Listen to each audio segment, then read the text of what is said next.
ഇങ്ങനെയുള്ള ആരെങ്കിലും ഒരു മുഖം നമ്മുടെ മൈൻഡിലേക്ക് വെള്ളപ്പാണ്ട് എന്ന് പറയുമ്പോൾ സ്വാഭാവികമായിട്ട് കടന്നു വരുന്നുണ്ടാകും. അത് നോർമലിയാണ്.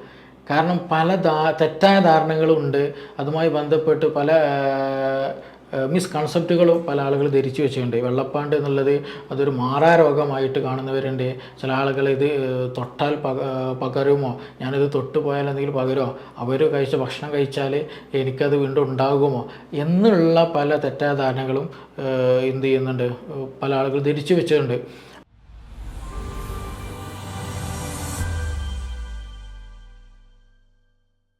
ഹലോ എവരിവൺ, ഞാൻ doctor Siraj, medical officer QNB hospital Koduvally. വെള്ളപ്പാണ്ട് അല്ലേ, നമുക്കൊക്കെ പരിചയമുള്ള ഒരു വെള്ളപ്പാണ്ട് എന്നുള്ളൊരു പേര് കേൾക്കുമ്പോൾ തന്നെ നമ്മുടെ മനസ്സിൽ ഒരു പിക്ചർ വരും അല്ലേ.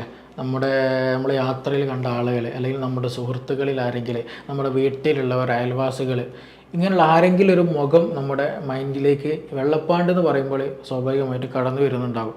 അത് നോർമലിയാണ്. കാരണം പല തെറ്റായ ധാരണകളും ഉണ്ട്. അതുമായി ബന്ധപ്പെട്ട് പല മിസ്കൺസെപ്റ്റുകളും പല ആളുകൾ ധരിച്ചു വെച്ചിട്ടുണ്ട്. വെള്ളപ്പാണ്ട് എന്നുള്ളത് അതൊരു മാറാരോഗമായിട്ട് കാണുന്നവരുണ്ട്. ചില ആളുകൾ ഇത് തൊട്ടാൽ പകരുമോ, ഞാനിത് തൊട്ട് പോയാൽ എന്തെങ്കിലും പകരുമോ, അവർ കഴിച്ച ഭക്ഷണം കഴിച്ചാൽ എനിക്കത് വീണ്ടും ഉണ്ടാകുമോ എന്നുള്ള പല തെറ്റായ ധാരണകളും എന്ത് ചെയ്യുന്നുണ്ട്, പല ആളുകൾ ധരിച്ചു വെച്ചിട്ടുണ്ട്. അപ്പോൾ അതുകൊണ്ട് തന്നെ അങ്ങനെയുള്ള ആളുകളെ കാണുമ്പോൾ തന്നെ അവരുമായിട്ടൊരു വിമുഖത വെക്കുക, അവരെ ഒന്ന് മാറ്റി നിർത്തുക എന്നുള്ള ഒരു കൺസെപ്റ്റ് പണ്ട് കാലങ്ങളിൽ കൂടുതലായിട്ടുണ്ടായിരുന്നു. ഇപ്പോൾ അത് കുറേയൊക്കെ മാറ്റങ്ങൾ വന്നിട്ടുണ്ടെങ്കിൽ പോലും ആ ഒരു ധാരണകളിൽ ഒരു ക്ലാരിറ്റി ഇപ്പോഴും പല ആളുകൾക്കും ഇല്ല എന്നുള്ളത് യാഥാർത്ഥ്യമാണ്. അപ്പോൾ ഇന്ന് നമ്മളിവിടെ ഡിസ്കസ് ചെയ്യുന്നത് ഈ വിറ്റ്ലിഗോ, ഇംഗ്ലീഷിന് വിറ്റ്ലിഗോ എന്നാണ് പറയാറ്. അപ്പോൾ ഈ വെള്ളപ്പാണ്ട് എന്തുകൊണ്ടാണ് ഉണ്ടാകുന്നത്, എന്താണ് ഇതിൻ്റെ ബാക്കിലുള്ള സയൻസ്, എന്താണ് ഇത്, ട്രീറ്റബിൾ ആണോ, മാറുന്നതാണോ, ഇത് എങ്ങനെ നമുക്ക് ട്രീറ്റ് ചെയ്യാൻ കഴിയും തുടങ്ങിയതിൻ്റെ ചെറിയൊരു സെഷനാണ് ഇന്ന് നമ്മളിവിടെ ഡിസ്കസ് ചെയ്യാൻ പോകുന്നത്. നമ്മൾ ആദ്യം മനസ്സിലാക്കേണ്ടത്, നമ്മളെല്ലാവരും ഇരുനിറമുള്ളവരുണ്ട്, നന്നായിട്ട് കറുത്തവരുണ്ട്, നന്നായിട്ട് വെളുത്തവർ, അങ്ങനെ പല ആളുകളും നമുക്കിടയിലുണ്ട്. അപ്പോൾ ഈ കളറ് ഉണ്ടാക്കുന്നത് എന്താണെന്നുള്ളതൊരു ക്വസ്റ്റ്യൻ ഉണ്ട് അല്ലേ. വെള്ളപ്പാണ്ട് എന്നുള്ള കണ്ടീഷൻ എന്താണ്, ഒരു വെള്ള കളറിൽ നല്ല വൈറ്റിഷ് ആയിട്ട്, ചിലപ്പോൾ നല്ല ചുവന്നിട്ട് ആ ബ്ലഡിൻ്റെ ഒരു കളറ് പോലും നമുക്ക് എന്ത് ചെയ്യും, ആ സ്കിന്നിന് പുറത്ത് കാണാൻ കഴിയും. അപ്പോൾ നല്ല വൈറ്റ് പാച്ചസ്, വൈറ്റ് കളറിൽ എന്ത് ചെയ്യും, അടയാളങ്ങൾ ശരീരത്തിൽ കൂടുതലായിട്ട് നമ്മുടെ പല ആളുകളും കാണുന്നത് ഫേസിൽ ഉണ്ടാകാറുണ്ട്, കഴുത്തിൽ കാണും, പിന്നെ കയ്യിലെ രണ്ട് സൈഡിൽ കാണാറുണ്ട്.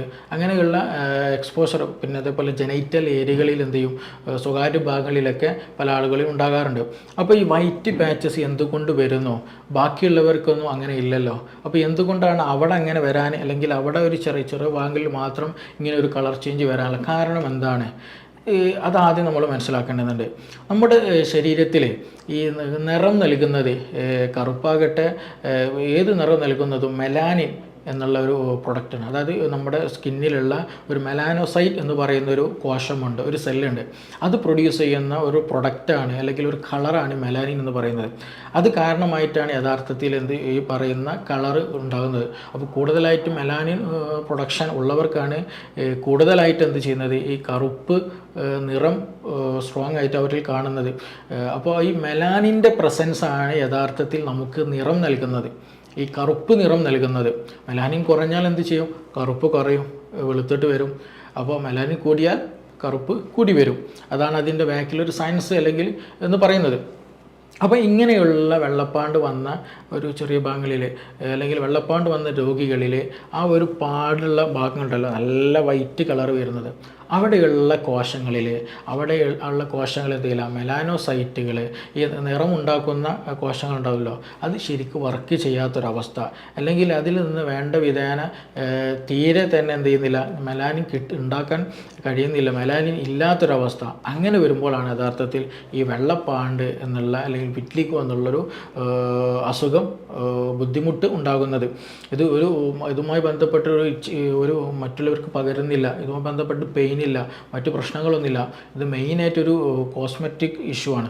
അതായത് എങ്ങനെ ഒരാൾ ഫേസ് ചെയ്യും, എങ്ങനെ ഒരാളെങ്ങനെ അഭിമുഖീകരിക്കും, അല്ലെങ്കിൽ ഞാനെങ്ങനെ ഒരാൾ അഭിമുഖീകരിക്കും, അയാൾ എന്തെങ്കിലും എന്നെപ്പറ്റി ധരിക്കുമോ, ഞാൻ എൻ്റെ വെള്ളപ്പാണ്ട് പിടിച്ചൊരു എന്തെങ്കിലും ഭക്ഷണം വിളമ്പിയാൽ അവർക്കത് ഇഷ്ടപ്പെടുമോ, തുടങ്ങിയ മാനസികമായിട്ട് ഈ രോഗികൾ ഒരുപാട് പ്രയാസം അനുഭവിക്കുന്നവരുണ്ട്. ഇന്ന് നമുക്കത് ട്രീറ്റ് ചെയ്യാൻ ഒരുപാട് മാർഗ്ഗങ്ങൾ തന്നെ അവൈലബിൾ ആണ്. ഇത് ഞാൻ നേരത്തെ പറഞ്ഞിട്ടുണ്ട്, ഇത് ഒരിക്കലും എന്ത് ചെയ്യില്ല, ഒരു കയ്യിൽ നിന്ന് അല്ലെങ്കിൽ ഒരാളിൽ നിന്ന് മറ്റാൾക്ക് പകരില്ല. പക്ഷേ ജനറ്റിക്കലി വരാനുള്ള സാധ്യതകൾ വളരെ കൂടുതലാണ്. അതായത് നമ്മളെ ഫാമിലീസിൽ ആരെങ്കിലുമൊക്കെ ഉണ്ടെങ്കിൽ വരാനുള്ള സാധ്യത ഏറ്റവും പുതിയ ചില പഠനങ്ങൾ പറയുന്നുണ്ട്. അത് കരുതിയിട്ട് എല്ലാവർക്കും അവരുമായി വിവാഹം കഴിച്ചവർക്കൊക്കെ ഈ അസുഖം ഉണ്ടാകും എന്ന് ഒരു 100% എത്തിയില്ല. പക്ഷേ അങ്ങനെയുള്ള ചില പഠനങ്ങൾ സൂചിപ്പിക്കുന്നുണ്ട്. പിന്നെ അതേപോലെ തന്നെ ഇതിന് റീസൺ ആയിട്ട് പറയുന്ന ഒരു ഓട്ടോ ഇമ്മ്യൂൺ ഡിസീസാണ്. അതായത് സിമ്പിളായിട്ട് പറഞ്ഞാൽ നമ്മുടെ ഗട്ട് ബാക്ടീരിയ. ഈ ഓട്ടോ ഇമ്മ്യൂൺ ഡിസീസുകളിൽ പലതും ഉണ്ട്. അലോപേഷ്യ ഏരിയേറ്റ, അതായത് നമ്മുടെ ചില മുടിയുള്ള ഭാഗങ്ങൾ കംപ്ലീറ്റ് എന്ത് ചെയ്യും, ഒരു സുപ്രഭാതത്തിൽ അല്ലെങ്കിൽ കാലക്രമേണ കംപ്ലീറ്റ് അവിടുത്തെ മുടി പോകുന്ന ഒരു കണ്ടീഷൻ ഉണ്ടാകുക. അവിടുത്തെ ഹെയർ ഫോളിക്കിൾ പോലും ചിലപ്പോൾ ഉണ്ടാകില്ല. അപ്പോൾ അതൊക്കെ അങ്ങനെ SLE പോലെയുള്ള അസുഖങ്ങൾ, അതൊക്കെ ഓട്ടോ ഇമ്മ്യൂൺ ഡിസീസ് എന്ന് പറയുന്നത്.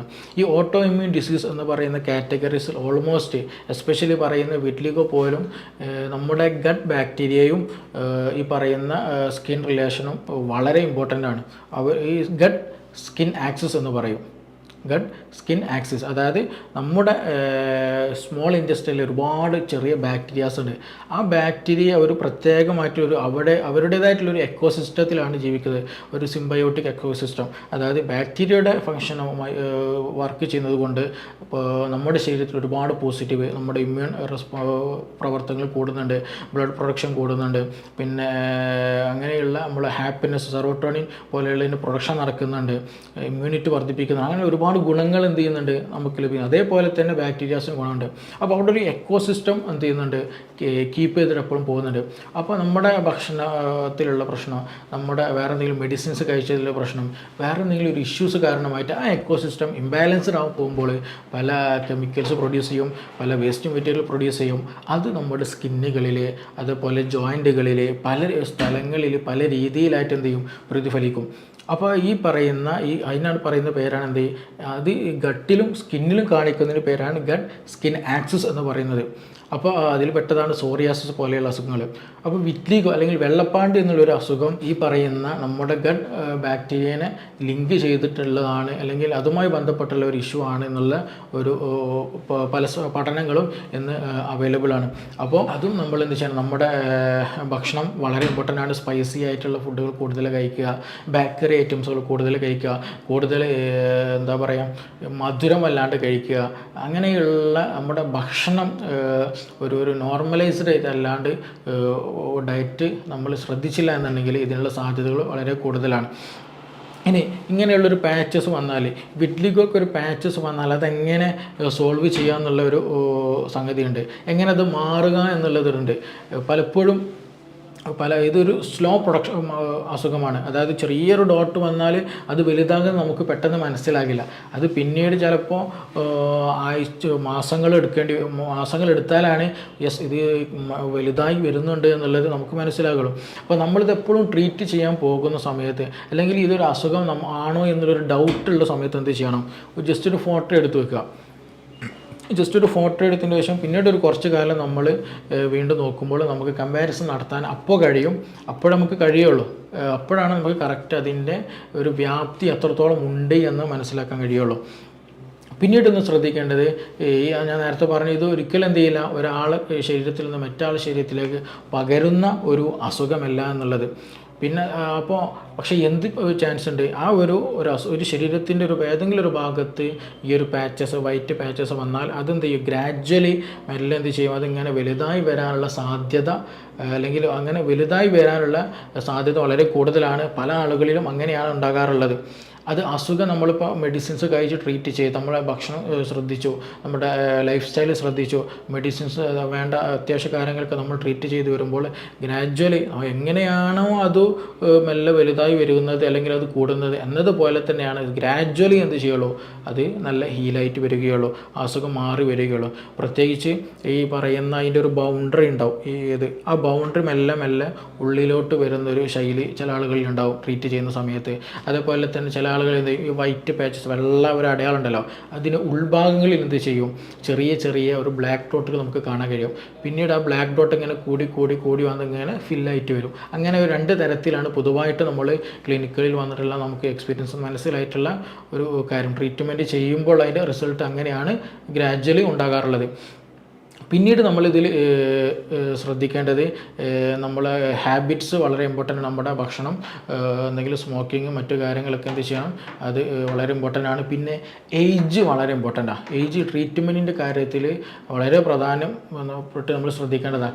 എസ്പെഷ്യലി ചെറിയ പ്രായത്തിൽ, വളരുന്ന പ്രായം, അതായത് ചെറിയ കുട്ടികളുണ്ടല്ലോ, അവരും ഏകദേശം ഒരു 25-30 വരെയുള്ളവർക്കൊക്കെ പെട്ടെന്ന് നല്ല പോസിറ്റീവായിട്ടുള്ള റിസൾട്ട് നമുക്ക് ഉണ്ടാക്കാൻ കഴിയും. കാരണം ഗ്രോത്ത് കംപ്ലീറ്റ് ആയിട്ടില്ല. ഗ്രോത്ത് നമ്മുടെ ഹോർമോൺസും മറ്റു ബ്ലഡും മറ്റു കാര്യങ്ങളൊക്കെ നല്ല പ്രൊഡക്ഷൻ നടക്കുന്ന സമയമായതുകൊണ്ട് തന്നെ അവർക്ക് പെട്ടെന്ന് ഉണ്ടാവുകയും ചെയ്യും. പെട്ടെന്ന് എന്ത് ചെയ്യും, നമുക്ക് നല്ലൊരു പോസിറ്റീവ് റിസൾട്ട് ഉണ്ടാക്കാൻ കഴിയുകയും ചെയ്യും. പെട്ടെന്ന് ഹീലാവുന്നേ ഉള്ളൂ. അപ്പോൾ ഇതൊരു മാറാരോഗമായിട്ടോ, പണ്ട് കാലങ്ങളിൽ ഇതൊരു മാറാരോഗമായിട്ട് പലരും കണ്ടിട്ടുണ്ടായിരുന്നു. പക്ഷേ ഇതൊരു മാറാരോഗമായിട്ട് നമ്മളൊരിക്കലും കാണേണ്ടതില്ല. ഇത് എസ്പെഷ്യലി ചെറിയ കുട്ടികൾക്ക്, വലിയൊരു വയസ്സായതൊന്നായിട്ടില്ല, നല്ല യങ് ഏജ് ആയിട്ടുള്ള ആളുകൾക്കാണെന്നുണ്ടെങ്കിൽ പെട്ടെന്ന് തന്നെ നമുക്കത് നല്ല രീതിയിൽ കൺട്രോൾ ചെയ്തിട്ട് തന്നെ മെഡിസിൻസും ഫുഡ് ഡയറ്റൊക്കെ കൺട്രോൾ ചെയ്താൽ നമുക്ക് നല്ല പോസിറ്റീവ് റിസൾട്ട് അതിൽ കിട്ടുന്നതാണ്. അങ്ങനെ കിട്ടുന്നുമുണ്ട്. അപ്പോൾ അതൊക്കെ ശ്രദ്ധിക്കേണ്ടതാണ്.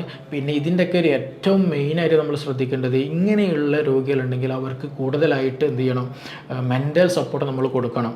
അവർക്ക് ആളുകളുമായിട്ട് സംസാരിക്കാൻ ബുദ്ധിമുട്ട്, ആളുകളിലേക്ക് ഇറങ്ങി ചെല്ലാനുള്ള ബുദ്ധിമുട്ട്, കൂട്ടുകാരുമായിട്ട് ഇടപഴകാൻ, അവരുമായിട്ട് കളിക്കാനൊരു പ്രയാസം, അവർക്ക് കളിയാക്കുന്ന അങ്ങനെയുള്ള പ്രശ്നങ്ങൾ ഇവർക്ക് കൂടുതലായിട്ടുണ്ടാകുന്നതാണ്.